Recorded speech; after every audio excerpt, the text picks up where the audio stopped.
विविध मंत्रों द्वारा श्री हनुमान जी की उपासना, दीपदान विधि और कामनाशक भूत विद्रावण मंत्रों का वर्णन। शरत कुमार जी कहते हैं, विप्रवर, अब मैं हनुमान जी के मंत्रों का वर्णन करता हूँ, जो समस्त अभिष्ट वस्तुओं को देने वाले हैं और जिनकी आराधना करके मनुष्य हनुमान जी के ही समान आचरण वाले हो जाते हैं। मनुस्वर औ तथा इंदु अनुस्वार से युक्त गगन ह अर्थात होम ये प्रथम बीज है। ह स फ र और अनुस्वार ये भग ए से युक्त हो अर्थात हरस फे ये दूसरा बीज है। ख फ र ये भग ए और इंदु अनुस्वार से युक्त हो अर्थात प्रेम का ये तीसरा बीज कहा गया है। वियत ह भृगु स अग्नि र मनु औ और इंदु अनुस्वार इन सब का संयुक्त रूप हरस्नव ये चौथा बीज है। भग ए और चंद्र अनुस्वार से युक्त वियत ह भृगु स ख फ तथा अग्नि हो अर्थात हरस्नख में ये पांचवा बीज है। मनु औ और इंदु अनुस्वार से युक्त ह स अर्थात हसव ये छठा बीज है। तदनंतर डे विभक्तंत हनुमत शब्द हनुमते और अंत में हृदय नमः ये हों हरस्फे खफे हरस्नव हसखफे हसौ हनुमते नमः 12 अक्षरों वाले महामंत्र राज कहा गया है। इस मंत्र के श्री रामचंद्र जी ऋषि हैं और जगति छंद कहा गया है। इसके देवता हनुमान जी हैं। हरसौ बीज है, हस्फ्रें शक्ति है। 6 बीजों से षडंग न्यास करना चाहिए। मस्तक, ललाट, दोनों नेत्र, मुख, कंठ, दोनों बाहु, हृदय, कुक्षी, नाभि, लिंग, दोनों जानु, दोनों चरण, इनके क्रमशः मंत्र के 12 अक्षरों का न्यास करें।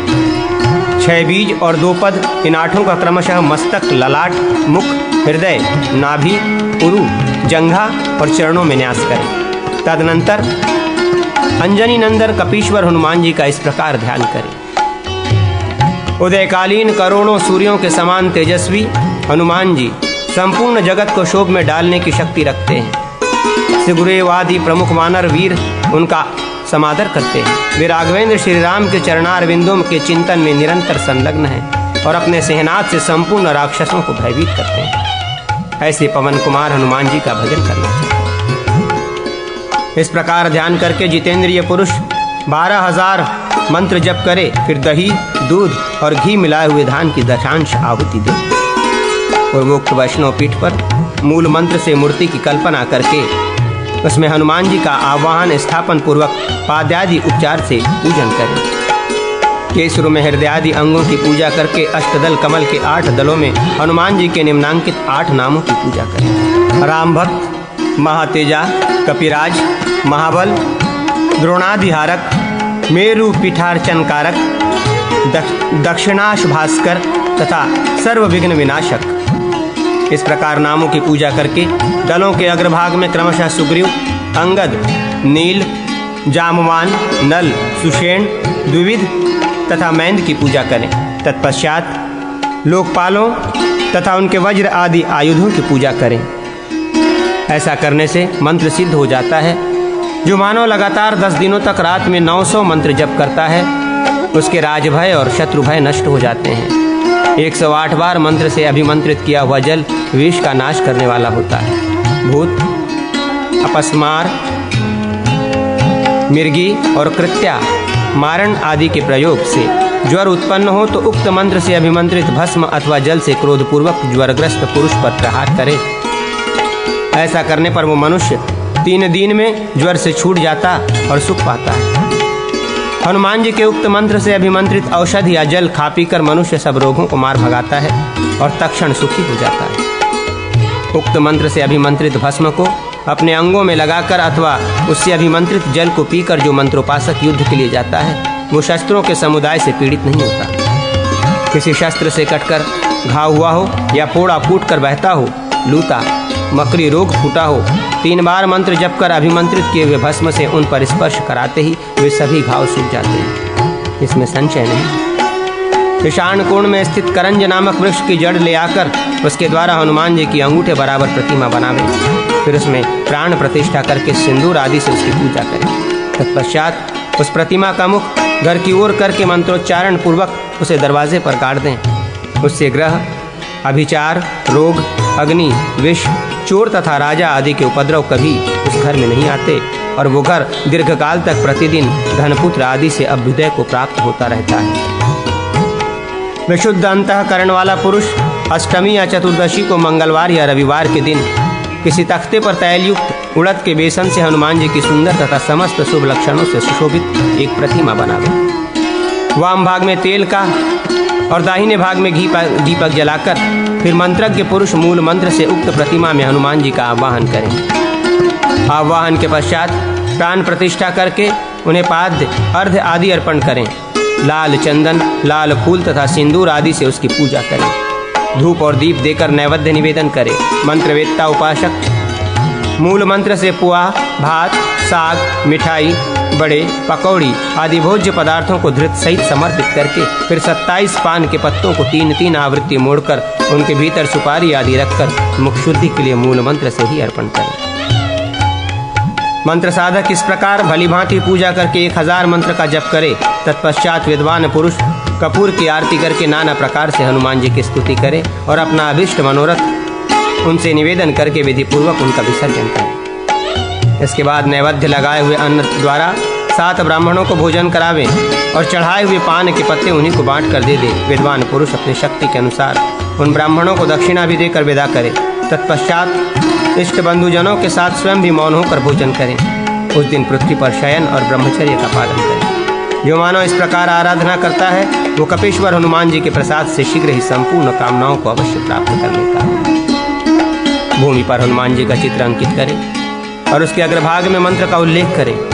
साथ ही साध्य वस्तु या व्यक्ति का द्वितीयांत नाम लिखकर उसके आगे विमोचय विमोचय लिखें। लिखकर उसे बाएं हाथ से मिटा दें। उसके बाद फिर लिखें। इस प्रकार 108 बार लिख कर उसे पुनः मिटावें।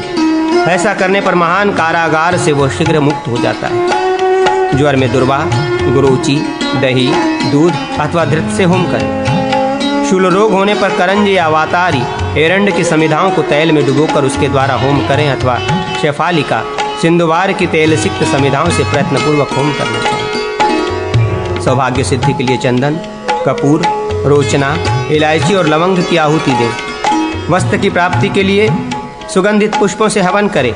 विभिन्न धान्यों की प्राप्ति के लिए उन्हीं धान्यों से होम करना चाहिए। धान्य के होम से धान्य प्राप्त होता है और अन्न के होम से अन्न की वृद्धि होती है। तिल, घी, दूध और मधु की आहुति देने से गाय भैंस की वृद्धि होती है। अधिक कहने की क्या आवश्यकता है। विष और व्याधि के निवारण में, शांति कर्म में, भूत जनित भय और संकट में, युद्ध में दैवी क्षति प्राप्त होने पर, बंधर से छूटने में और महान वन में पड़ जाने पर आदि सभी ये सिद्ध किया हुआ मंत्र मनुष्य को निश्चित कल्याण प्राप्त करता है, प्रदान करता है। द्वादशाक्षर मंत्र में जो अंतिम 6 अक्षर हनुमते नमः, इनको और आदि बीज होम को छोड़कर शेष बचे हुए 5 बीजों का जो पंचाक्षर मंत्र बनता है वो संपूर्ण मनोरथों को पूर्ण करता है।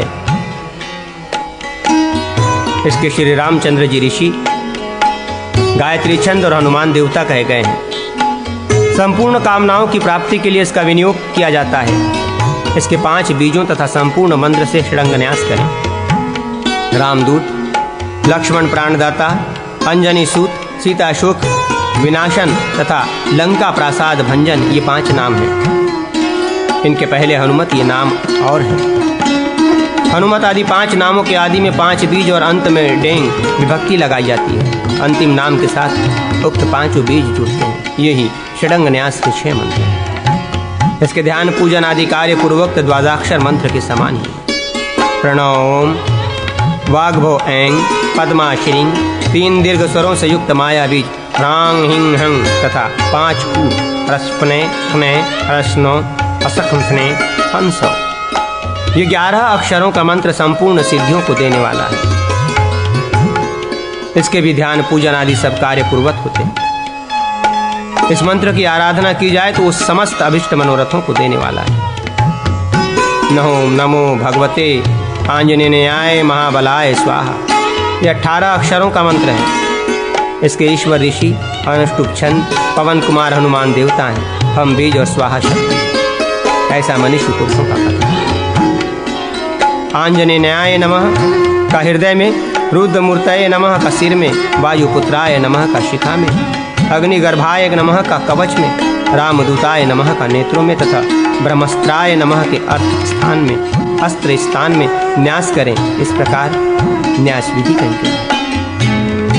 जिनकी दिव्य कांति तपाए हुए स्वर्ण के समान है, जो भय का नाश करने वाले हैं, जिन्होंने अपने प्रभु श्री राम का चिंतन करके उनके लिए अंजलि बांध रखी है, जिनका सुंदर मुख हिलते हुए कुंडलों से उद्भासित हो रहा है तथा जिनके नेत्र कमल के समान शोभायमान है, उस पवन कुमार हनुमान जी का ध्यान करें। इस प्रकार ध्यान करके 10,000 मंत्र जप करें। तत्पश्चात ऋत मिश्रित तिल से दशांश होम करें।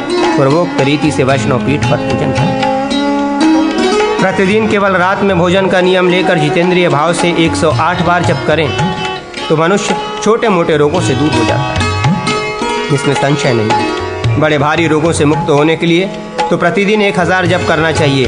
सुग्रीव के साथ श्री राम की मित्रता कराते हुए हनुमान जी का ध्यान करके जो 10,000 मंत्र जप करता है, वो परस्पर द्वेष रखने वाले दो विरोधियों में संधि करा सकता है। जो यात्रा के समय हनुमान जी का स्मरण करते हुए मंत्र जप करता है, उसके बाद यात्रा करता है, वो शीघ्र ही अपना अभिष्ट साधन करके घर लौटाता है। जो अपने घर में मंत्र जप करते हुए सदा हनुमान जी की आराधना करता है, वो आरोग्य, लक्ष्मी तथा कांति पाता है और किसी प्रकार के उपद्रव में नहीं पड़ता। वन में यदि इस मंत्र का स्मरण किया जाए तो ये व्याघ्र आदि हिंसक जंतुओं तथा चोर डाकुओं से रक्षा करता है। सोते समय शैया पर एकाग्रचित्त होकर इस मंत्र का स्मरण करना चाहिए। जो ऐसा करता है उसे दुस्वप्न और चोर आदि का भय कभी नहीं होता। व्यथ इंदु अनुस्वार से युक्त हो, उसके बाद हनुमते रुद्रात्मकाय, ये 2 पद हो, फिर वर्म ओम और अस्त्र फट हो तो हम हनुमते रुद्रात्मकाय ओम हफट।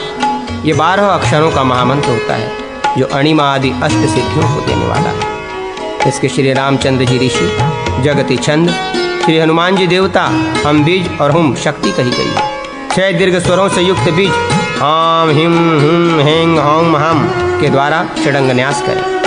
हनुमान जी एक बहुत बड़ा पर्वत उखाड़कर रावण की ओर दौड़ रहे हैं। वे लाक्षा महावर के रंग के समान अरुण वर्ण हैं। काल, अंतक तथा यम के समान भयंकर जान पड़ते हैं। उनका तेज प्रज्वलित अग्नि के समान है। विजयशील तथा करोड़ों सूर्यों के समान तेजस्वी हैं। अंगद आदि महावीर उन्हें चारों ओर से घेर कर चलते हैं। वे साक्षात रुद्र स्वरूप हैं। भयंकर सिंहनाद करते हुए वे रावण से कहते हैं, अरे ओ दुष्ट, युद्ध में खड़ा तो रहे। इस प्रकार शिवावतार भगवान हनुमान जी का ध्यान और पूजन करके 1 लाख मंत्र का जप करें। तदनंतर दूध, दही, घी मिलाए हुए चावल से दशांश होम करें। विमलादि शक्तियों से युक्त पूर्वोक्त वैष्णव पीठ पर मूल मंत्र से मूर्ति कल्पना करके हनुमान जी की पूजा करनी चाहिए। एकमात्र ध्यान करने से भी मनुष्यों को सिद्धि प्राप्त होती है, इसमें संशय नहीं है। अब मैं लोकहित की इच्छा से इस मंत्र का साधन बतलाता हूँ। हनुमान जी का साधन पुण्यमय है। वो बड़े बड़े पातकों का नाश करने वाला है। ये लोक में अत्यंत गुह्यतम रहस्य है और शीघ्र उत्तम सिद्धि प्रदान करने वाला है। इसके प्रसाद से मंत्र साधक पुरुष तीनों लोकों में विजयी होता है। प्रातः काल स्नान करके नदी के तट पर कुशासन पर बैठे और मूल मंत्र से प्राणायाम तथा षडंग न्यास सब कार्य करें। फिर सीता सहित भगवान श्री रामचंद्र जी का ध्यान करके उन्हें 8 बार पुष्पांजलि अर्पित करें। तत्पश्चात घिसे हुए लाल चंदन से उसी के शलाका द्वारा ताम्र पात्र में अष्टदल कमल लिखें। कमल की कर्णिका में मंत्र लिखें। उसमें कपीश्वर हनुमान जी का आह्वान करें। मूल मंत्र से मूर्ति निर्माण करके ध्यान तथा आह्वान पूर्वक पाद्य आदि उपचार अर्पण करें। गंध, पुष्प आदि सब सामग्री मूल मंत्र से ही निवेदन करके कमल के केसरों में 6 अंगों, हृदय, सिर, शिखा, कवच, नेत्र तथा अस्त्र का पूजन करके 8 दलों में सुग्रीव आदि का पूजन करें। सुग्रीव, लक्ष्मण, अंगद, नल, नील, जाम्बवान, कुमुद और केसरी का 1-1 दल में पूजन करना चाहिए। तदनंतर इंद्र आदि दिक्पालों तथा वज्र आदि आयुधों का पूजन करें। इस प्रकार मंत्र सिद्ध होने पर मंत्रोपासक पुरुष अपनी अभिष्ट कामनाओं को सिद्ध कर सकता है। नदी के तट पर किसी वन में, पर्वत पर अथवा कहीं भी एकांत प्रदेश में श्रेष्ठ साधक भूमि ग्रहण पूर्वक साधन प्रारंभ करें। आहार, श्वास, वाणी और इंद्रियों पर संयम रखें। दिग्बंध आदि करके न्यास और ध्यान आदि का सम्यक संपादन करने के पश्चात पुरोवत पूजन करके उक्त मंत्र राज का 1 लाख जप करें। 1 लाख जप पूर्ण हो जाने पर दूसरे दिन सवेरे साधक महान पूजन करें। उस दिन एकाग्र चित्त से पवन नंदन हनुमान जी का सम्यक ध्यान करके दिन रात जप में लगा रहे। तब तक जप करता रहे जब तक दर्शन न हो जाए। साधक को सुदीर्ण जानकर आधी रात के समय पवन नंदन हनुमान जी अत्यंत प्रसन्न हो उसके सामने जाते हैं। कपीश्वर हनुमान जी उस साधक को इच्छानुसार वर देते हैं। वर पाकर वो श्रेष्ठ साधक अपनी मौज से इधर उधर विचरता रहता है। ये पुण्यमय साधन देवताओं के लिए भी दुर्लभ है, क्योंकि गूढ़ रहस्य रूप है। मैंने संपूर्ण लोगों के हित की इच्छा से इसे यहाँ प्रकाशित किया है। इसी प्रकार साधक अपने लिए हितकर अन्य अनन्यान्य प्रयोगों का भी अनुष्ठान करें। हिंदू अनुस्वार युक्त वियत ह अर्थात हम के पश्चात डेंग विभक्त्यंत पवन नंदन शब्द हो और अंत में वही प्रिया स्वाहा हो तो हम पवन नंदनाय स्वाहा, ये 10 अक्षर का मंत्र होता है जो संपूर्ण कामनाओं को देने वाला है। इसके ऋषि आदि भी पहले बताए अनुसार है। षडंग न्यास भी पूर्वक करना चाहिए। लंका की रणभूमि में महावीर लक्ष्मण को गिरा देख हनुमान जी तुरंत उठ खड़े हुए हैं। वे हृदय में महान क्रोध भरकर एवं विशाल एवं भारी पर्वत को उठाने तथा रावण को मार गिराने के लिए वेग से दौड़ पड़े हैं। उनका तेज करोड़ों सूर्यों की प्रभा को लज्जित कर रहा है। वे ब्रह्मांड व्यापी भयंकर एवं विराट शरीर धारण करके दर्परूप हुंकार से तीनों लोकों को कंपित किए देते हैं। इस प्रकार युद्ध भूमि में हनुमान जी का चिंतन करना चाहिए। ध्यान के पश्चात विद्वान साधक 1 लाख जप और पूर्वत दशांश होम करें। इस मंत्र का भी विधिवत पूजन पहले जैसा ही बताया गया है। इस प्रकार मंत्र सिद्ध होने पर मंत्रोपासक अपना हित साधन कर सकता है। इस श्रेष्ठ मंत्र का साधन भी गोपनीय रहस्य ही है। सब तंत्रों में इसे अत्यंत गौप्य बताया गया है। इसका उपदेश हर एक को नहीं देना चाहिए। ब्रह्म मुहूर्त में उठकर शौचादि नित्य कर्म करके पवित्र हो नदी के तट पर जाकर तीर्थ के आवाहन पूर्वक स्नान करें। स्नान के समय 8 बार मूल मंत्र की आवृत्ति करें। तत्पश्चात 12 बार मंत्र पढ़कर अपने ऊपर जल छिड़कें। इस प्रकार स्नान, संध्या, तर्पण आदि करके गंगा जी के तट पर, पर्वत पर अथवा वन में भूमि ग्रहण पूर्वक अकरादि स्वर वर्णों का उच्चारण करके पूरक क से लेकर म तक के 5 वर्ग के अक्षरों से कुंभक तथा य से लेकर अवशेष वर्णों का उच्चारण करके रेचक करना चाहिए। इस प्रकार प्राणायाम करके भूत शुद्धि से लेकर पिठन्यास तक के सब कार्य करें। फिर पूर्वोक्त रीति से कपीश्वर हनुमान जी का ध्यान और पूजन करके उनके आगे बैठकर साधक प्रतिदिन आदर पूर्वक 10,000 मंत्र जप करें। 7वें दिन विशेष रूप से पूजन करें। उस दिन मंत्र साधक एकाग्र चित्त से दिन रात जप करें। रात के 3 पहर बीत जाने पर चौथे पहर में महान भय दिखाकर कपीश्वर पवन नंदन हनुमान जी अवश्य साधक के सम्मुख पधारते हैं और उसे अभिष्ट वर देते हैं। साधक अपने रुचि के अनुसार विद्या, धन, राज्य अथवा विजय तत्काल प्राप्त कर लेता है। ये सर्वथा सत्य है, इसमें संशय का लेश भी नहीं है। वो ये लोक में संपूर्ण कामनाओं का उपभोग करके अंत में मोक्ष प्राप्त कर लेता है। सदोज्जात ओ सहित 2 वायु य यो हनुमंत का उच्चारण करें। फिर फल के अंत में फ तथा नेत्र ई युक्त क्रिया ल एवं कामी का त का उच्चारण करें। तत्पश्चात धगधगित बोलकर आयुराश पद का उच्चारण करें। तदनंतर लोहित प तथा रुडाह का उच्चारण करना चाहिए। इस पूरा मंत्र इस प्रकार है। ओम यो हनुमंत फल फलित धगधगित आयुषराय परुडाह। ये 25 अक्षर का मंत्र है। इसके भी ऋषि आदि पूर्वोक्त ही हैं। प्लीहा रोग दूर करने वाले वानरराज हनुमान जी इसके देवता कहे गए हैं। प्लीहा रोग से युक्त पेट पर पान का पत्ता रखे, उनके ऊपर 8 पर्व लपेटा हुआ वस्त्र रखकर उसे ढक दे। तत्पश्चात श्रेष्ठ साधक हनुमान जी का स्मरण करके उस वस्त्र के ऊपर एक बांस का टुकड़ा डाल दे। इसके बाद बेर के वृक्ष की लकड़ी से बनी हुई छड़ी लेकर उसे जंगली पत्थर से प्रकट हुई आग में मंत्र से 7 बार तपावें। फिर उसी छड़ी से पेट पर रखे हुए बांस के टुकड़े पर 7 बार प्रहार करें। इससे मनुष्य का प्लीहा रोग अवश्य ही नष्ट हो जाता है। एक मंत्र है। इसके ईश्वर ऋषि अनुष्टुप चंद श्रृंखला मोचक पवन पुत्र हनुमान देवता हैं। हम बीज और स्वाहा शक्ति। बंधन से छूटने के लिए इसका विनियोग किया जाता है।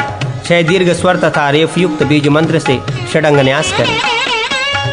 बाएं हाथ में वैरियों की विदीर्ण करने वाला पर्वत तथा दाएं हाथ में विशुद्ध टंक धारण करने वाले सुवर्ण के समान कांतिमान कुंडल मंडित वानर राज हनुमान जी का ध्यान करें। इस प्रकार ध्यान करके 1 लाख मंत्र का जप तथा आम्र पल्लव से दशांश होम करें। विद्वानों ने इसके पूजन आदि की विधि पूर्ववत बताई है। महान कारागार में पड़ा हुआ मनुष्य 10,000 जप करे, इससे वो कारागार से मुक्त हो अवश्य सुख का भागी होता है। अब मैं बंधन से छुड़ाने वाले शुभ हनुमत मंत्र का वर्णन करता हूँ। अष्टदल के कमल के भीतर षटकोण बनावें। उसकी कर्णिका में साध्य पुरुष का नाम लिखें। 6 कोणों में ओम आंजनेयाय का उल्लेख करें। 8 दलों में ओम वातु वातु लिखें। गोरोचन और कुमकुम से ये मंत्र लिखकर मस्तक पर धारण करके बंधन से छूटने के लिए उक्त मंत्र का 10,000 जप करें। इस मंत्र को प्रतिदिन मिट्टी पर लिखकर मंत्रज्ञ पुरुष दाहिने हाथ से मिटावे। 12 बार लिखने और मिटाने से मंत्राराधक महान कारागार से छुटकारा पा जाता है। गगन ह नेत्र ई युक्त ज्वलन र अर्थात हरिपद के पश्चात 2 बार मरकट शब्द बोलकर शेष आ सहित तो य व अर्थात वा का उच्चारण करके मकर शब्द पद बोले। फिर परिमुंचति मुंचति श्रृंखलिलाम का उच्चारण करें। परिमुंचति मुंचति श्रृंखलिलाम श्रृंखलिलाम परिमुंचति परिमुंचति श्रृंखलिलकाम श्रृंखलिकाम परिमुंचति परिमुंचति श्रृंखलिकाम का उच्चारण करें। लास्ट वाला सही है सर। पूरा मंत्र इस प्रकार है। हरिमरकट मरकट वाम करे परिमुंचति मुंचति श्रृंखलिकाम। ये 24 अक्षरों का मंत्र है। विद्वान पुरुष इस मंत्र को दाएं हाथ में बाएं से लिखकर मिटा दे और 108 बार इसका जप करे। ऐसा करने पर कैद में पड़ा हुआ मनुष्य 3 सप्ताह में छूट जाता है। इसमें संशय नहीं। इसके ऋषि आदि पूर्वत हैं। पूजन आदि कार्य भी पूर्वत करें। इसका 1 लाख जप और शुभ द्रव्यों से दशांश हवन करना चाहिए। मंत्र साधक पुरुष इस प्रकार कपीश्वर वायुपुत्र हनुमान जी की आराधना करता है। वो उन संपूर्ण कामनाओं को प्राप्त कर लेता है जो देवताओं के लिए भी दुर्लभ है। अंजनी नंदन हनुमान जी की उपासना की जाए तो वे धन धान्य पुत्र पौत्र अतुल सौभाग्य यश मेघा विद्या प्रभा राज्य तथा विवाद में विजय प्रदान करते हैं, सिद्धि तथा विजय देते हैं। सनत कुमार जी कहते हैं, अब मैं हनुमान जी के लिए रहस्य सहित दीपदान विधि का वर्णन करता हूँ, जिसको जान लेने मात्र से साधक सिद्ध हो जाता है। दीप पात्र का प्रमाण, तैल का मान, द्रव्य प्रमाण तथा तंतु बत्ती का मान, इन सब का क्रमशः वर्णन किया जाएगा। स्थान भेद मंत्र, पृथक पृथक दीपदान मंत्र आदि का भी वर्णन होगा। पुष्प से वासित तैल के द्वारा दिया हुआ दीपक संपूर्ण कामनाओं को देने वाला माना गया है। किसी पथिक के आने पर उसकी सेवा के लिए तिल का तैल अर्पण किया जाए तो वो लक्ष्मी प्राप्ति का कारण होता है। सरसों का तेल रोग नाश करने वाला है, ऐसा कर्म कुशल विद्वानों का कथन है। गेहूँ, तिल, उड़द, मूंग और चावल ये पंचधान्य कहे गए हैं। हनुमान जी के लिए सदा इनका दीप देना चाहिए। पंचधान्य का आटा बहुत सुंदर होता है। वो दीपदान में सदा संपूर्ण कामनाओं को देने वाला कहा गया है। संधि में 3 प्रकार के आटे का दीप देना उचित है। लक्ष्मी प्राप्ति के लिए कस्तूरी का दीप विहित है। कन्या प्राप्ति के लिए इलायची, लौंग, कपूर और कस्तूरी का दीपक बताया गया है। सख्य संपादन करने के लिए भी इन्हीं वस्तुओं का दीप देना चाहिए। इन सब वस्तुओं के न मिलने पर पंचधान्य श्रेष्ठ माना गया है। 8 मुट्ठी का 1 किंचित होता है, 8 किंचित का 1 पुष्कल होता है, 4 पुष्कल का 1 आढ़क बताया गया है। 4 आढ़क का द्रोण और 4 द्रोण की खारी होती है। 4 खारी को प्रस्थ कहते हैं, अथवा यहाँ दूसरे प्रकार से मान बताया जाता है। 2 पल का 1 प्रसत होता है, 2 प्रसत का कुड़व माना गया है। 4 कुड़व का 1 प्रस्थ और 4 प्रस्थ का आढ़क। 4 आढ़क का द्रोण और 4 द्रोण की खारी होती है। इस क्रम से षटकर्मोपयोगी पात्र में ये मान समझने चाहिए। 5, 7 तथा 9 ये क्रमशः दीपक के प्रमाण हैं। सुगंधित तेल से जलने वाले दीपक का कोई मान नहीं है, उसका मान अपनी रुचि के अनुसार ही माना गया है। तैलों के नित्य पात्र में केवल बत्ती का विशेष नियम होता है। सोमवार को धान्य लेकर उसे जल में डुबो कर रखें, फिर प्रमाण के अनुसार कुमारी कन्या के हाथ से उसको उसको पिसाना चाहिए। पीसे हुए को शुद्ध पात्र में रखकर नदी के जल से उसकी पिंडी बनानी चाहिए। उसी से शुद्ध एवं एकाग्रचित्त होकर दीप पात्र बनावे। जिस समय दीपक जलाया जाता हो हनुमत कवच का पाठ करें। मंगलवार को शुद्ध भूमि पर रखकर दीपदान करें। कूट बीज 11 बताए गए हैं, अतः उतने ही तंतु ग्राह्य हैं। पात्र के लिए कोई नियम नहीं है। मार्ग में जो दीपक जलाए जाते हैं उनकी बत्ती में 21 तंतु होने चाहिए। हनुमान जी के दीपदान में लाल सूत ग्राह्य बताया गया है। कूट की जितनी संख्या हो उतना ही पल तेल दीपक में डालना चाहिए। गुरु कार्य में 11 पल से लाभ होता है। नित्य कर्म में 5 पल तेल आवश्यक बताया गया है, अथवा अपने मन की जैसी रुचि हो उतना ही तेल का मान रखें। नित्य नैमित्तिक कर्मों के अवसर पर हनुमान जी की प्रतिमा के समीप अथवा शिव मंदिर में दीपदान कराना चाहिए। हनुमान जी के दीपदान में जो कोई विशेष बात है उसे मैं यहाँ बता रहा हूँ। देव प्रतिमा के आगे प्रमोद के अवसर पर ग्रहों के निमित्त, भूतों के निमित्त ग्रहों में और चौराहों पर इन 6 स्थलों में दीप दिलाना चाहिए। स्फटिकमय शिवलिंग के समीप शालग्राम शिला के निकट हनुमान जी के लिए किया हुआ दीपदान नाना प्रकार के भोग और लक्ष्मी की प्राप्ति का हेतु कहा गया है। विघ्न तथा महान संकटों का नाश करने के लिए गणेश जी के निकट हनुमान जी के उद्देश्य से दीपदान करें। भयंकर विष तथा व्याधि का भय उपस्थित होने पर हनुमद्वी ग्रह के समीप दीपदान का विधान है। व्याधि नाश के लिए तथा दुष्ट ग्रहों की दृष्टि से रक्षा के लिए चौराहे पर दीपदान देना चाहिए। बंधन से छूटने के लिए राजद्वार पर अथवा कारागार के समीप दीप देना उचित है। संपूर्ण कार्यों को सिद्धि के लिए पीपल और बड़ के मूल भाग में दीप देना चाहिए। भय निवारण और विवाद शांति के लिए, ग्रह संकट और युद्ध संकट की निवृत्ति के लिए तथा विष, व्याधि और ज्वर को उतारने के लिए, भूत ग्रह का निवारण करने, कृत्या से छुटकारा पाने तथा कटे हुए को जोड़ने के लिए, दुर्गम एवं भारी वन में व्याघ्र, हाथी तथा संपूर्ण जीवों के आक्रमण से बचने के लिए, सदा के लिए बंधन से छूटने के लिए, पथिक के आगमन में, आने जाने के मार्ग में तथा राजद्वार पर हनुमान जी के लिए दीपदान आवश्यक बताया गया।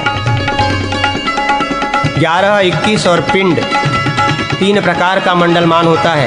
5, 7 अथवा 9 इन्हें लघुमान कहा गया है। दीपदान के समय दूध, दही, माखन अथवा गोबर से हनुमान जी की प्रतिमा बनाने का विधान किया गया है। सिंह के समान पराक्रमी वीरवर हनुमान जी को दक्षिणाभिमुख करके उनके पैर को रीछ पर रखा हुआ दिखावें। उनका मस्तक किरीट से सुशोभित होना चाहिए। सुंदर वस्त्र पीठ अथवा दीवार पर हनुमान जी की प्रतिमा अंकित करनी चाहिए। कुटादि में तथा नित्य दीप में द्वादाक्षर मंत्र का प्रयोग करना चाहिए। गोबर से लिपी हुई भूमि पर एकाग्रचित्त हो षटकोण अंकित करें। उसके बाह्य भाग में अष्टदल कमल बनावे तथा उसके भी बाह्य भाग में भूपुर रेखा खींचे। उस कमल में दीपक रखें। शैव अथवा वैष्णव पीठ कर अंजनी नंदन हनुमान जी की पूजा करें। 6 कोणों के अंतराल में ओम ह्रस्फ्रें हफें ह्रस्नो हस्खफें हसों इन 6 कूटों का उल्लेख करें। इन 6 कोणों में बीज सहित 6 अंगों को लिखें। मध्य में सौम्य का उल्लेख करें और उसी में पवननंदन हनुमान जी की पूजा करके 6 कोण में 6 अंगों तथा 6 नामों की पहले बताए हुए अनुसार पूजा करें। कमल के अष्टदलों में क्रमशः इन वानरों की पूजा करनी चाहिए। सुग्रीवाय नमः, अंगदाय नमः, सुशेषनाय नमः, नलाय नमः, नीलाय नमः, जाम्बवते नमः, प्रहस्ताय नमः, सुबेशाय नमः। तत्पश्चात षडंग देवताओं का पूजन करें। अंजना पुत्राय नमः, रुद्रमूर्तये नमः, वायुसुताय नमः, जानकी जीवनाय नमः, रामदूताय नमः, ब्रह्मास्त्र निवारणाय नमः। पंचोपचार गंध पुष्प धूप दीप और नैवेद्य इन सब का पूजन करके कुश और जल हाथ में लेकर देश काल के उच्चारण पूर्वक दीपदान का संकल्प करें। उसके बाद दीप मंत्र बोलें। श्रेष्ठ साधक उत्तराभिमुख हो उस मंत्र को कूट संख्या के बराबर 6 बार जप कर हाथ में लिए हुए जल को भूमि पर गिरा दें। तदनंतर दोनों हाथ जोड़कर यथाशक्ति मंत्र जप करें। फिर इस प्रकार कहे, हनुमान जी उत्तराभिमुख अर्पित किए हुए इस श्रेष्ठ दीपक से प्रसन्न होकर आप ऐसी कृपा करें जिससे मेरे सारे मनोरथ पूर्ण हो जाए। इस प्रकार ये 13 द्रव्य उपयुक्त होते हैं। गोबर, मिट्टी, मशी, आलता, सिंदूर, लाल चंदन, श्वेत चंदन, मधु, कस्तूरी, दही, दूध, मक्खन और घी। गोबर 2 प्रकार के बताए गए हैं, गाय का और भैंस का। खोए हुए द्रव्य की पुनः प्राप्ति के लिए दीपदान करना हो तो उसमें भैंस के गोबर का उपयोग आवश्यक माना गया है। मुने, दूर देश में गए हुए पथिक के आगमन, महादुर्ग की रक्षा, बालक आदि की रक्षा, चोर आदि के भय का नाश आदि कार्यों में गाय का गोबर उत्तम कहा गया है। वो भी भूमि पर पड़ा हो तो नहीं लेना चाहिए। जब गाय गोबर कर रही हो तो किसी पात्र में आकाश से ही उसे रोक लेना चाहिए। मिट्टी 4 प्रकार की कही गई है: सफ़ेद, पीली, लाल, काली। उसमें गोपी चंदन, हरिताल, गेरू आदि ग्राह्य हैं। अन्य सब द्रव्य प्रसिद्ध एवं सबके लिए सुपरिचित हैं। विद्वान पुरुष गोपी चंदन से चौकोर मंडल बनाकर उसके मध्य भाग में भैंस के गोबर से हनुमान जी की मूर्ति बनावे। मंत्रोपासक एकाग्रचित्त हो, बीज और क्रोध हम से उनकी पूंछ अंकित करे। तेल से मूर्ति को नहलावे और गुड़ से तिलक करें। कमल के समान रंग वाला धूप जो शाल वृक्ष की गोंद से बना हुआ हो निवेदन करें। 5 बत्तियों के साथ तेल का दीपक जलाकर अर्पण करें। इसके बाद हाथ धोकर श्रेष्ठ साधक दही भात का नैवेद्य निवेदन करें। उस समय वो 3 बार शेष आ सहित विष म का उच्चारण करें। ऐसा करने पर खोई हुई भैंसों, गौवों तथा दास दासियों की भी प्राप्ति हो जाती है। चोर आदि दुष्ट जीवों तथा सर्प आदि का भय प्राप्त होने पर ताल से 4 दरवाजे का सुंदर गृह बनावे।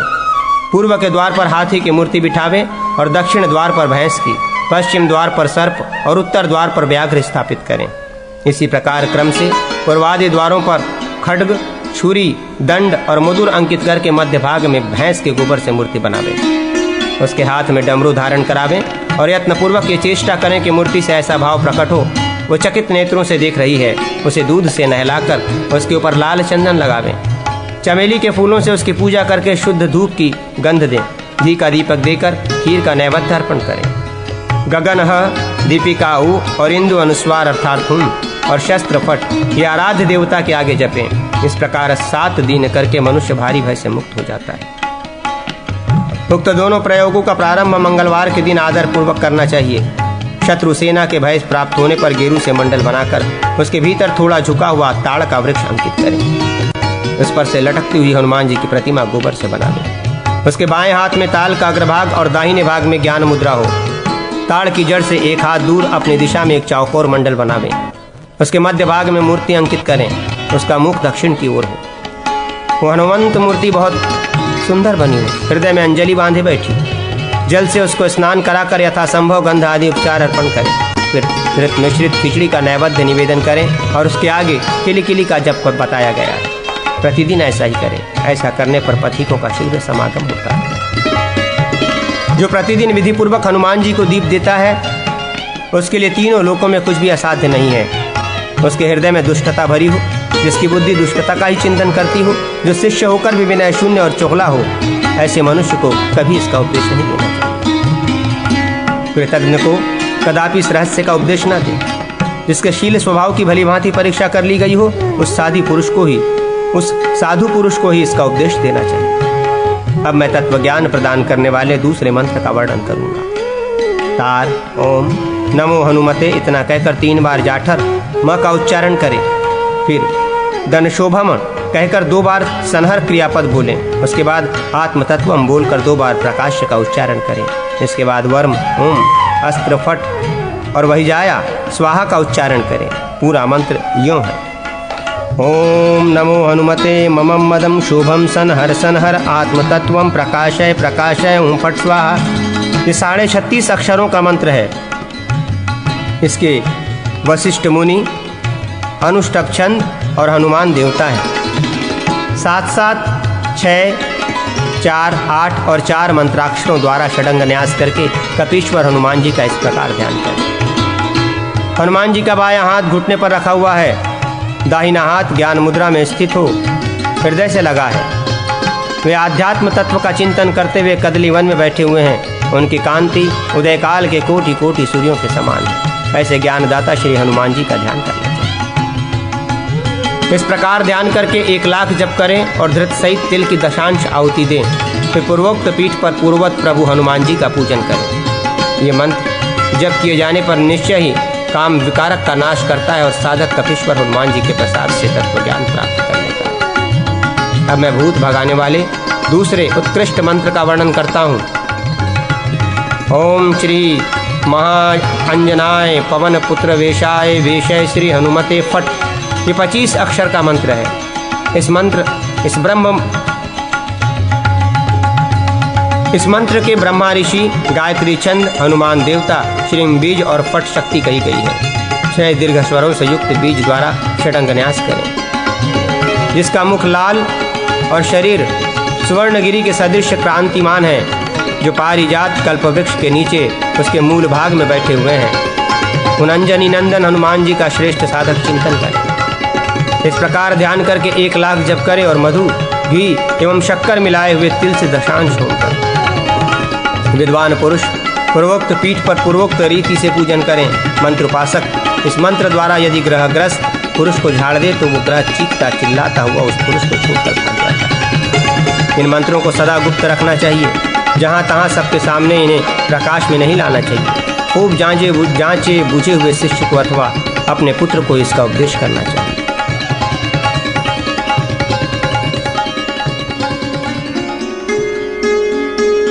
भगवान श्री कृष्ण संबंधी मंत्रों के अनुष्ठान विधि तथा विविध प्रयोग। सनत कुमार जी ने कहा, नारद, अब मैं भोग और मोक्ष रूप फल देने वाले श्री कृष्ण मंत्रों का वर्णन करूंगा। काम, क्लीं, ह्रीं, विभक्तयंत कृष्ण और गोविंद पद। कृष्णाय गोविंदाय, फिर गोपी जन वल्लभाय स्वाहा, क्लीं कृष्णाय गोविंदाय गोपीजन वल्लभाय स्वाहा। ये 18 अक्षरों का मंत्र है, जिसकी अधिष्ठात्री देवी दुर्गा जी है। इस मंत्र के नारद ऋषि, गायत्री छंद, परमात्मा श्री कृष्ण देवता, क्लीं बीज और स्वाहा शक्ति है। धर्म, अर्थ, काम और मोक्ष चारों पुरुषार्थों की सिद्धि के लिए इसका विनियोग किया जाता है। श्रेष्ठ साधक ऋषि का सिर में, छंद का मुख में, देवता का हृदय में, बीज का गुहा में और शक्ति का चरणों में न्यास करें। मंत्र के 4 4 4 4 और 2 अक्षरों से पंचांग न्यास करके फिर तत्व न्यास करें। तत्पश्चात हृदय कमल में क्रमशः 12 कलाव्याप्त सूर्यमंडल, 16 कलाव्याप्त चंद्रमंडल और 10 कलाव्याप्त अग्निमंडल का न्यास करें। साथ ही मंत्र के पदों में स्थित 8 2 अक्षरों का भी क्रमशः उन मंडलों के साथ योग करके उन सब का हृदय में न्यास करें। तत्पश्चात आकाशादि के स्थलों में अर्थात मूर्धा, मुख, हृदय, गुहा तथा चरणों में क्रमशः वासुदेव आदि का न्यास करें। वासुदेव, संकर्षण, प्रद्युम्न, अनिरुद्ध और नारायण ये वासुदेव आदि कहलाते हैं। ये क्रमशः परम श्रेष्ठी आदि से युक्त हैं। परमेष्टि पुरुष, शौच, विश्व निवृत्ति तथा सर्व ये परम श्रेष्ठ आदि कहे गए हैं। परमेष्टि पुरुष आदि क्रमशः श्वेतवर्ण, अनिलवर्ण, अग्निवर्ण, अम्बुवर्ण तथा भूमिवर्ण के हैं। इन सबका पूर्वक न्यास करें। यथा इस प्रकार संपूर्ण अंग में न्यास करें। ये तत्व न्यास कहा गया है। इसी प्रकार श्रेष्ठ साधक को ये जानना चाहिए कि वासुदेव आदि नामों का डेंग विभक्त्यंत रूप में न्यास ग्राह्य है। तदनंतर मंत्रज्ञ पुरुष मूल मंत्र को 4 बार पढ़कर पूरक, 6 बार पढ़कर कुंभक और 2 बार पढ़कर रेचक करते हुए प्राणायाम संपन्न करें। कुछ आचार्यों का यहाँ ये कथन है कि प्राणायाम के पश्चात पीठन्यास करके दूसरे न्यासों का अनुष्ठान करें। आगे बताए जाने वाली विधि के अनुसार 10 तत्वादि न्यास करके विद्वान पुरुष मूर्तिपंजर नामक न्यास करें। फिर किरीट मंत्र द्वारा बुद्धिमान साधक सर्वांग में व्यापक न्यास करके प्रणव संपुष्टिक मंत्र को 3 बार दोनों हाथों की 5 उंगलियों में विन्यस्त करें। उसके बाद 3 बार पंचांग न्यास करें। तदनंतर मूल मंत्र को पढ़कर सिर से लेकर पैर तक व्यापक न्यास करें। फिर केवल प्रणव द्वारा 1 बार व्यापक न्यास करके मंत्र न्यास करें। इसके बाद पुनः नेत्र, मुख, हृदय, गुहा और चरण द्वय इनमें क्रमशः मंत्र के 5 पदों का अंत में नमः लगाकर न्यास करें। यथा क्लीं नमः नेत्रद्वये, कृष्णाय नमः मुखे, गोविंदाय नमः हृदये, गोपीजन वल्लभाय नमः गुहे, स्वाहा पद पादयो। पुनः ऋषि आदि न्यास करके पूर्वोक्त पंचांग न्यास करें। अब मैं सब न्यासों में उत्तमोत्तम परहगुह्य न्यास का वर्णन करता हूँ, जिसके विज्ञान मात्र से मनुष्य जीवनोन्मुख तथा अणिमा आदि 8 सिद्धियों का अधीश्वर हो जाता है, जिसकी आराधना से मंत्रोपासक श्री कृष्ण का सानिध्य प्राप्त कर लेता है। प्रणवादि व्याहितों से संपुटिक मंत्र का और मंत्र से संपुटित प्राणवादि का तथा गायत्री से संपुटिक मंत्र का और मंत्र से संपुटिक गायत्री का मात्र का स्थल में न्यास करें। मात्रिका संपुटिक मूल का और मूल से संपुटिक मात्र का वर्णों का श्रेष्ठ साधक क्रमशः न्यास करें। विद्वान पुरुष पहले मात्र का वर्णों का नियत स्थल में न्यास कर लें, उसके बाद पूर्वोक्त न्यास करने चाहिए। इस तरह उपर्युक्त 6 प्रकार के न्यास करें। ये षोडन्यास कहा गया है। इस श्रेष्ठ न्यास के अनुष्ठान से साधक साक्षात भगवान श्री कृष्ण के समान हो जाता है। न्यास से संपुटिक पुरुष को देखकर सिद्ध, गंधर्व, किन्नर और देवता भी उसे नमस्कार करते हैं। फिर इस भूतल पर मनुष्यों के लिए तो कहना ही क्या है। तत्पश्चात ओम नमः सुदर्शनाय अस्त्राय फट इस मंत्र से दिग्बंध करें। इसके बाद अपने हृदय में संपूर्ण अभिष्ट वस्तुओं को देने वाले इष्ट देव का इस प्रकार ध्यान करें। मंत्रोपासक एकाग्र चित्त होकर श्री वृंदावन का चिंतन करें, जो शुभ एवं सुंदर हरे भरे वृक्षों से परिपूर्ण तथा शीतल है। उन वृक्षों की शाखाएं खिले हुए कुसुम समूहों के भार से झुकी हुई है। उन पर प्रफुल्ल मंजरियों से युक्त विकसित लता वल्लरियां फैली हुई हैं। वे वृक्ष झड़ते हुए पुष्प पराग रूप धूमिकणों से संपूर्ण दिशाओं को सुवासित करते रहते हैं। वहाँ खिलते हुए नूतन कमल वनों से निकलती मधुधाराओं के संचय से लुभाए अंतःकरण वाले भ्रमरों का समुदाय मनोहर गुंजार करता रहता है। हंस, कोकिल, शुक और पारावत आदि पक्षियों का समूह बारंबार कलरव करते हुए वृंदावन को कोलाहल पूर्ण किए रहता है। चारों ओर नृत्य करते मोरों के झुंड से वो वन अत्यंत मनोरम जान पड़ता है। कालिंदी की चंचल लहरों से नीर बिंदुओं को लेकर मंद मंद गति से प्रवाहित होने वाली शीतल सुखद वायु प्रफुल्ल पंकजों के पराग पुंज से धूसर हो रही है। ब्रज सुंदरियों के मृदुल वसनांचलों व चंचल किए देती है और इस प्रकार मन में प्रेमोन्माद का उद्दीपन करती हुई वो मंद वायु वृंदावन का निरंतर सेवन करती रहती है। उस वन के भीतर एक अत्यंत मनोहर कल्प वृक्ष का चिंतन करें, जिसके नीचे सुवर्णमयी वेदी पर परम उत्तम रत्नमय पीठ शोभा पाता है। वहाँ की प्राणंग भूमि भी रत्नों से आबद्ध है। उस रत्नमय पीठ पर लाल रंग के अष्टदल कमल की भावना करें, जिसके मध्य भाग में श्री मुकुंद विराजमान हैं। उनके स्वरूप का इस प्रकार ध्यान करें। उनकी अंग कांति विकसित नील कमल के समान श्याम है। वे मोर पंख का मुकुट पहने हुए हैं। कटिभाग में पीताम्बर शोभा पा रहा है। उनका मुख चंद्रमा को लज्जित कर रहा है। नेत्र खिले हुए कमलों की शोभा छीने लेते हैं। उनका संपूर्ण अंग कौस्तुभ मणि की प्रभा से उद्भासित हो रहा है। वक्षा स्थल में श्रीवत्स का चिन्ह सुशोभित है। वे परम सुंदर दिव्य आभूषणों से विभूषित हैं। ब्रज सुंदरियां मानो अपने नेत्र कमलों के उपहार से उनकी पूजा करती हैं। गौवें उन्हें सब ओर से घेर कर खड़ी हैं। गोपवृंद उनके साथ हैं और वे वंशी बजा रहे हैं। विद्वान पुरुष भगवान का चिंतन करें। बुद्धिमान साधक इस तरह ध्यान करके पहले 20,000 मंत्र जप करें, फिर एकाग्र चित्त हो अरुण कमल कुसुमों की दशांश आहुति दें। तत्पश्चात समाहित होकर मंत्र सिद्धि के लिए 5 लाख जप करें। लाल कमलों की आहुति देकर साधक संपूर्ण सिद्धियों का स्वामी हो जाता है। पूर्वोक्त वैष्णव पीठ पर मूल मंत्र से मूर्ति निर्माण करके उसमें गोपीजन मनोहर श्याम सुंदर श्री कृष्ण का आह्वान पूजन करें। मुख में वेणु की पूजा करके वक्ष स्थल में वनमाला कौस्तुभ तथा श्रीवत्स का पूजन करें। इसके बाद पुष्पांजलि चढ़ावें।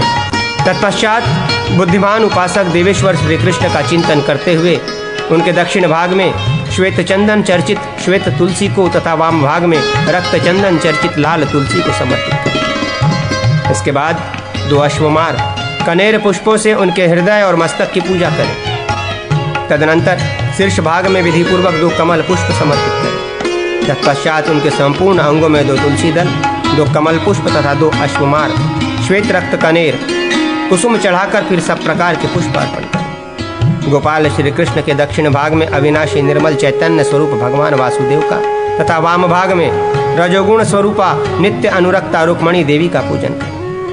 इस प्रकार गोपाल का भलीभांति पूजन करके आवरण देवताओं की पूजा करें।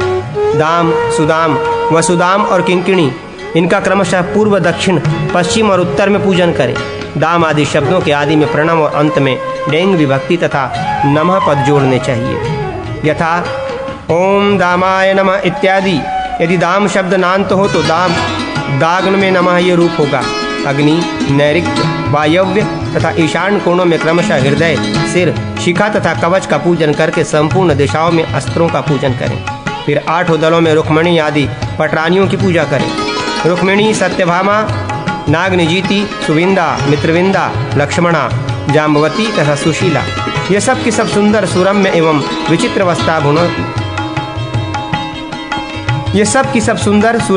विचित्र वस्त्राभूषणों से विभूषित है।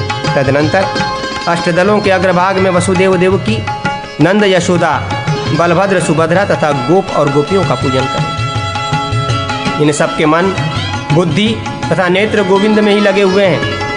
दोनों पिता वसुदेव और नंद क्रमशः पीत और पांडु वर्ण के हैं। माताएं देवकी और यशोदा दिव्यहार, दिव्य वस्त्र, दिव्यांगराग तथा दिव्य आभूषणों से विभूषित हैं। दोनों ने चरु तथा क्षीर से भरे हुए पात्र ले रखे हैं। देवकी का रंग लाल है और यशोदा का श्याम। दोनों ने सुंदर हार और मणिमय कुंडलों से अपने को विभूषित किया है। बलराम जी शंख तथा चंद्रमा के समान गौर वर्ण के हैं। वे मूसल और हल धारण करते हैं। उनके श्री अंगों पर नीले रंग का वस्त्र सुशोभित होता है। हलधर के एक कान में कुंडल शोभा पाता है। भगवान की जो श्यामला कला है वही भद्र स्वरूपा सुभद्रा है। उसके आभूषण भी भद्र मंगल रूप है। सुभद्रा जी के एक हाथ में वर और दूसरे में अभय है। वे पीताम्बर धारण करती हैं। गोपगणों के हाथ में वेणु, वीणा, सोने की छड़ी, शंख और सिंह आदि हैं। गोपियों के कर कमलों में नाना प्रकार के खाद्य पदार्थ हैं। इन सब के बाह्य भाग में मंदार आदि कल्प वृक्षों की पूजा करें। मंदार, संतान, पारिजात, कल्पवृक्ष और हरिचंदन, यही उन वृक्षों के नाम हैं। उक्त 5 वृक्षों से 4 की चारों दिशाओं में और एक की मध्य भाग में पूजा करके उनके बाह्य भाग में इंद्र आदि दिक्पालों और उनके वज्र आदि अस्त्रों की पूजा करें। तत्पश्चात श्री कृष्ण के 8 नामों द्वारा उनका जयन करना चाहिए। वे नाम इस प्रकार के हैं: कृष्ण, वासुदेव, देवकीनंदन, नारायण, यदुश्रेष्ठ, वार्ष्णेय, धर्मपालक तथा असुराक्रांत, भूभारहारी। विद्वान पुरुषों को संपूर्ण कामनाओं की प्राप्ति के लिए तथा संसार सागर से पार होने के लिए इन आवरणों सहित असुरारी श्री कृष्ण की आराधना करनी चाहिए। अब मैं भगवान श्री कृष्ण के त्रिकाल पूजन का वर्णन करता हूँ, जो समस्त मनोरथों की सिद्धि प्रदान करने वाला है। एक सुंदर उद्यान में घिरी हुई सुवर्णमय भूमि पर रत्नमय मंडप बना हुआ है। वहाँ शोभायमान कल्प वृक्ष के नीचे स्थित रत्न निर्मित कमलयुक्त पीठ पर एक सुंदर शिशु विराजमान है, जिसकी अंग कांति इंद्रनील मणि के समान श्याम है। उसके काले काले केश चिकने और घुंघराले हैं। उसके मनोहर कपोल हिलते हुए स्वर्णमय कुंडलों से अत्यंत सुंदर लगते हैं। उसकी नासिका बड़ी सुघड़ है। उस सुंदर बालक के मुखारविंद पर मंद मुस्कान की अद्भुत छटा छा रही है। वो सोने के तार में गुथा और सोने से ही मढ़ा हुआ सुंदर बगनखा धारण करता है, जिसमें परम उज्ज्वल चमकीले रत्न जड़े हुए हैं। गोधूली से धूसर वक्ष स्थल पर धारण किए हुए स्वर्णमय आभूषणों से उसकी दीप्ति बहुत बढ़ी हुई है। उसका एक एक अंग अत्यंत पुष्ट है। उसकी दोनों पिंडलियों का अंतिम भाग अत्यंत मनोहर है। उसने अपने कटिभाग में घुंघरूदार करधनी की लड़ बांध रखी है, जिससे मधुर झनकार होती रहती है। खिले हुए बंधुजीव दोपहरिया के फूल की अरुण प्रभा से युक्त करारविंद और चरणारविंद की उदार कांति से सुशोभित वो शिशु मंद मंद हंस रहा है। उसके दाहिने हाथ में खीर और बाएं हाथ में तुरंत का निकाला हुआ माखन ले रखा है। ग्वालों, गोप सुंदरियों और गौओं की मंडली में स्थित होकर वो बड़ी शोभा पा रहा है। इंद्र आदि देवता उसके चरणों की समाराधना करते हैं। वो पृथ्वी के भारभूत दैत्य समुदाय पूतना आदि का संहार करने में लगा है। इस प्रकार ध्यान करके पूर्ववत एकाग्र चित्त हो भगवान का पूजन करे। दही और गुड़ का नैवेद्य लगाकर 1000 मंत्र जप करे। इस प्रकार मध्याह्न काल में नारदादि मुनिगणों और देवताओं से पूजित विशिष्ट रूपधारी भगवान श्री कृष्ण का पूजन करें। जो सुंदर गोपांगनाओं तथा गौओं के मध्य विराजमान है, स्निग्ध मेघ के समान जिनकी श्याम छवि है, जिनका एक एक अंग बहुत सुंदर है, जो मयूर पिच्छ का मुकुट धारण करते हैं, जिनके नेत्र कमल के दल के समान विशाल हैं। भवों का मध्य भाग शोभा संपन्न है और मुख पूर्ण चंद्रमा को भी लज्जित कर रहा है। खिलते और झलमलाते हुए कमनीय कुंडलों से उल्लसित कपोलों पर जो शोभा की राशि धारण करते हैं, जिनकी नासिका मनोहर है, जो मंद मंद हंसते हुए बड़े सुंदर जान पड़ते हैं, जिनका वस्त्र तपाए हुए सुवर्ण के समान कांतिमान और आभूषण दिव्य है, कटिभाग में धारण की हुई जिनकी क्षुद्र घंटिकाओं से मधुर झनकार हो रही है, जिन्होंने दिव्य अंगराग धारण किया है, जो अपने हाथ में लेकर मुरली बजा रहे हैं, जिनके बाएं हाथ में शंख और दाहिने हाथ में छड़ी है, जिनकी वेशभूषा से उदारता टपक रही है, जो मनोवांछित वस्तु प्रदान करने में दक्ष हैं, उस नंद नंदन श्री कृष्ण का ध्यान करके लक्ष्मी प्राप्ति के लिए उनका पूजन करें। इस प्रकार ध्यान करके श्रेष्ठ वैष्णव पुरुष पूर्ववत भगवान श्री कृष्ण की पूजा करें। वह खीर तथा अन्य भक्ष्य भोज्य पदार्थों का नैवेद्य अर्पण करें। धृतयुक्त खीर की 108 आहुति देकर प्रत्येक दिशा में उसी से बलि अर्पण करें। तत्पश्चात आचमन करें। इसके बाद 1008 बार उत्तम मंत्र का जप करें, जो उत्तम वैष्णव मध्याह्न काल में इस प्रकार भगवान श्री कृष्ण का पूजन करता है। उसे सब देवता प्रणाम करते हैं और वो मनुष्य सब लोगों का प्रिय होता है। वो मेघा, आयु, लक्ष्मी तथा सुंदर कांति से सुशोभित होकर पुत्र पौत्रों के साथ अभ्युदय को प्राप्त होता है। तीसरे समय की पूजा में कौन सा काल है, इस विषय में मतभेद है। कुछ विद्वान इस पूजा को सायंकाल में करने योग्य बताते हैं और कुछ रात्रि में। दशाक्षर मंत्र से पूजा करनी हो तो रात में करें, अष्टादशाक्षर से करनी हो तो सायंकाल में करें। कुछ दूसरे ऐसा भी कहते हैं कि दोनों प्रकार के मंत्रों से दोनों समय सायंकाल में भगवान श्री कृष्ण द्वारकापुरी में एक सुंदर भवन के भीतर विराजमान है, जो विचित्र उद्यान से सुशोभित है। वो श्रेष्ठ भवन 8000 ग्रहों से अलंकृत है। उसके चारों ओर निर्मल जल वाले सरोवर सुशोभित है। हंस, सारस आदि पक्षियों से व्याप्त कमल और उत्पल आदि पुष्प उन सरोवरों की शोभा बढ़ाते हैं। उक्त भवन में एक शोभा संपन्न मणिमय मंडप है, जो उदयकालीन सूर्य देव के समान अरुण प्रकाश से प्रकाशित हो रहा है।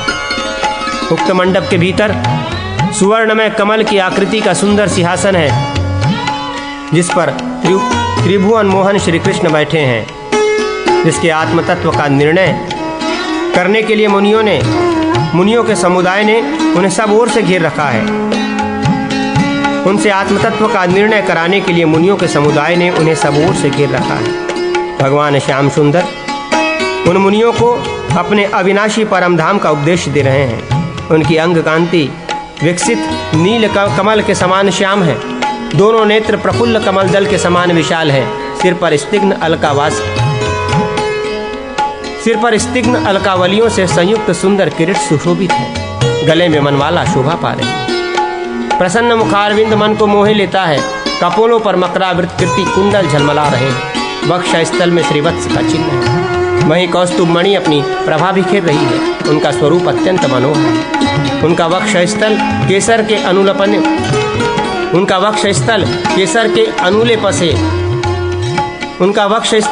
के अनुलेप से सुनहली प्रभा धारण करता है। वे रेशमी पीतांबर पहने हुए।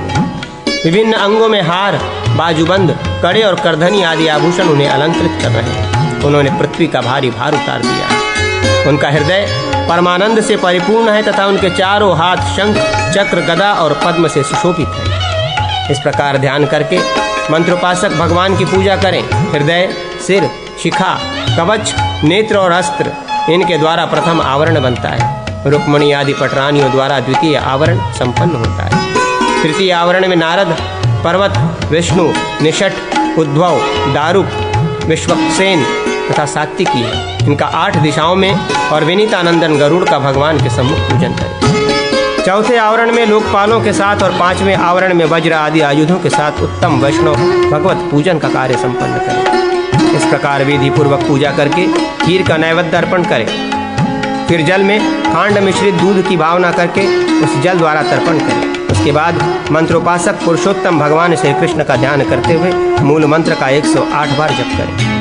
तीनों काल की पूजाओं में अथवा केवल मध्याह्न काल में ही होम करें। आसन से लेकर विशेषाधर पर्यंत संपूर्ण पूजा पूरी करके विद्वान पुरुष भगवान की स्तुति और नमस्कार करें। फिर भगवान को आत्मसमर्पण करके उनका विसर्जन करने के पश्चात अपने हृदय कमल में उनकी स्थापना करें और तन्मय होकर पुनः आत्मस्वरूप भगवान की पूजा करें। जो प्रतिदिन इस प्रकार सायंकाल में भगवान वासुदेव की पूजा करता है, वो संपूर्ण कामनाओं को पाकर अंत में परम गति को प्राप्त होता है। रात्रि में पूजन करना हो तो भगवान का ध्यान इस प्रकार करें। भगवान नंद नंदन ने अपने हृदय में प्रेम को आश्रय दे रखा है। वे रास क्रीड़ा में संलग्न हो मानो थक गए हैं और गोपांगनाओं की मंडली के मध्य भाग में विराज रहे हैं। उस समय यमुना जी का पुलिंग प्रांगण अमृतमय किरणों वाले चंद्रदेव की धवल ज्योत्सना से उद्भासित हो रहा है। वहाँ का प्रांत अत्यंत हरा भरा एवं भगवत प्रेम का उद्दीपक हो रहा है। खिले हुए कुंद, कलहार और मल्लिका आदि कुसुमों के परागपुंज से दूषित मंद मंद वायु प्रवाहित होकर उस पुनील प्रांगण को शीतल बना रही है। खिले हुए नूतन कुमुदों के मादक मकरंद का पान करके उन्मत्त हृदय वाले भ्रमर इधर उधर भ्रमण करते हुए मधुर गुंजारों फैला रहे हैं, जिससे वो वन प्रांत अत्यंत मनोहर प्रतीत होता है। वहाँ सब ओर से सुंदर चमेली की सुगंध फैल रही है। ऐसे मनोहर कालिंदी तट पर श्याम सुंदर मुख से मंद मंद मुस्कान की प्रभा बिखेरते हुए बारंबार मुरली बजा रहे हैं। उनकी अंग कांति भीतर जल से भरे हुए नूतन मेघों की श्याम घटा से टक्कर ले रही है। भवों का मध्य भाग कुछ चंचल हो उठा है। दोनों नेत्र विकसित कमलदल के समान विशाल हैं। लाल लाल अधर बिंबल को लजा रहे हैं। भगवान की वो झांकी बड़ी ही सुंदर है। माथे पर मोर पंख का मुकुट है, जिससे उनके बंधे हुए केशों की चोटी बड़ी सुहावनी लग रही है। उनके दोनों कपोल हिलते हुए चमकीले कुंडलों में जटिल रत्नों की किरणों से उद्भासित हो रहे हैं और उन कपोलों से श्याम सुंदर का सौंदर्य और भी बढ़ गया है। वे करधनी, नुपुर, हार, कंगन और सुंदर भुजबंद आदि आभूषणों से विभूषित हो प्रत्येक दो गोपी के बीच में खड़े होकर अपनी मनमोहनी झांकी दिखा रहे हैं। गले में वन्य पुष्पों का हार सुशोभित है। एक दूसरी से अपनी बाहों को मिलाए हुए नृत्य करने वाली गोपांगनाओं की बाहुबल्लरियों से वे घिरे हुए हैं। इस प्रकार परम सुंदर शोभामयी दिव्य रास लीला के लिए सदा उत्सुक रहने वाले प्रेम के आश्रय भूत भगवान मुकुंद का भजन करें। वे नाना प्रकार की श्रुतियों के भेद से युक्त परम मनोहर 7 स्वरों की मूर्छना और तीनों के साथ साथ गोपांगनाओं सहित थिरक रहे हैं। सुंदर मणि में स्वच्छ आभूषणों के मधुर सिंजन से भगवान का संपूर्ण मनोहर अंग ही झनकारमय हो उठा। एक दूसरी से हाथ बांधकर मंडलाकार खड़ी हुई गोपांगनाओं के समूह से कल्पित रास लीला मंडल की रचना में यद्यपि भगवान श्याम सुंदर बीच में मणिमय मेघ की भांति स्थित हैं, तथापि इसी शरीर से उन्होंने अपने बहुत से दिव्य स्वरूप प्रकट कर दिए और उन स्वरूपों से प्रत्येक दो गोपी के बीच में स्थित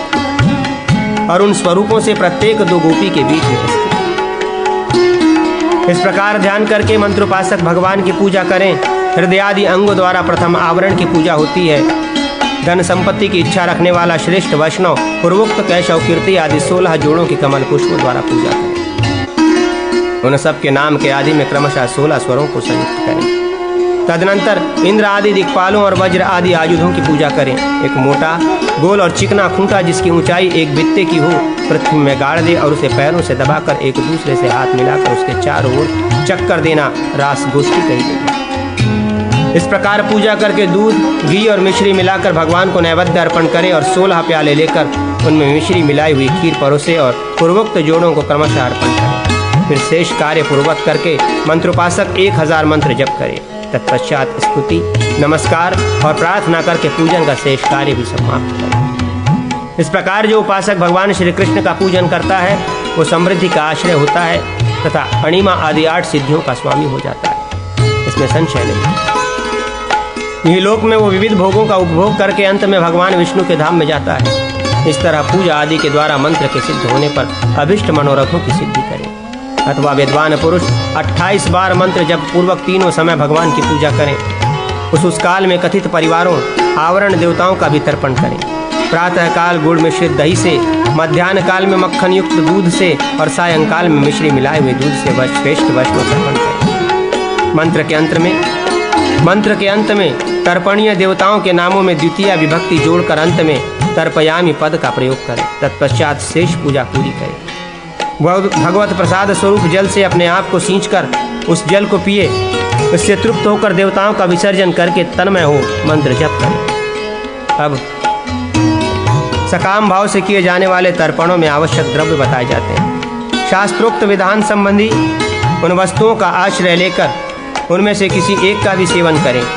खीर, दही, बड़ा, घी, गुड़ मिला हुआ अन्न, खिचड़ी, दूध, दही, केला, मोचा, चिंचा, इमली, चीनी, खोआ, मोदक, खील, लाजा, चावल, मक्खन, ये 16 द्रव्य ब्रह्म आदि के द्वारा तर्पणोपयोगी बताए गए हैं। ये 16 द्रव्य ब्रह्मा आदि के द्वारा तर्पणोपयोगी बताए गए हैं। जो प्रातःकाल अंत में लाजा और पहले चावल तथा मिश्री अर्पित करके 74 बार तर्पण करता है, साथ ही भगवान श्री कृष्ण के चरणों का ध्यान करता है, वो मंत्रोपासक अभिष्ट वस्तुओं को प्राप्त कर लेता है। धारोष्ण तथा पके हुए दूध से मक्खन, दही, दूध और आम के रस, घी, मोटी चीनी, मधु और किलल, शरबत, इन 9 द्रव्यों में से प्रत्येक के द्वारा 12 बार तर्पण करें। इस प्रकार जो श्रेष्ठ वैष्णव 108 बार तर्पण करता है, वो पूर्वोक्त फल का भागी होता है। बहुत कहने से क्या लाभ, वो तर्पण संपूर्ण अभिष्ट वस्तुओं को देने वाला है। मिश्री मिलाए हुए धारोष्ण दूध की भावना से जल द्वारा श्री कृष्ण का तर्पण करके गांव को जाने वाला साधक वहां अपने पारिवारिक लोगों के साथ धन, वस्त्र एवं भोज्य पदार्थ प्राप्त कर लेता है। मंत्रोपासक जितनी बार तर्पण करे उतने ही संख्या में जप करे, वो तर्पण से ही संपूर्ण कार्य सिद्ध कर लेता है। अब मैं साधकों के हित के लिए सकाम होम का वर्णन करता हूँ। उत्तम श्री की अभिलाषा रखने वाला मंत्रोपासक बेल के फूलों से होम करे, धृत और अन्न की वृद्धि के लिए धृतयुक्त अन्न की आहुति दें।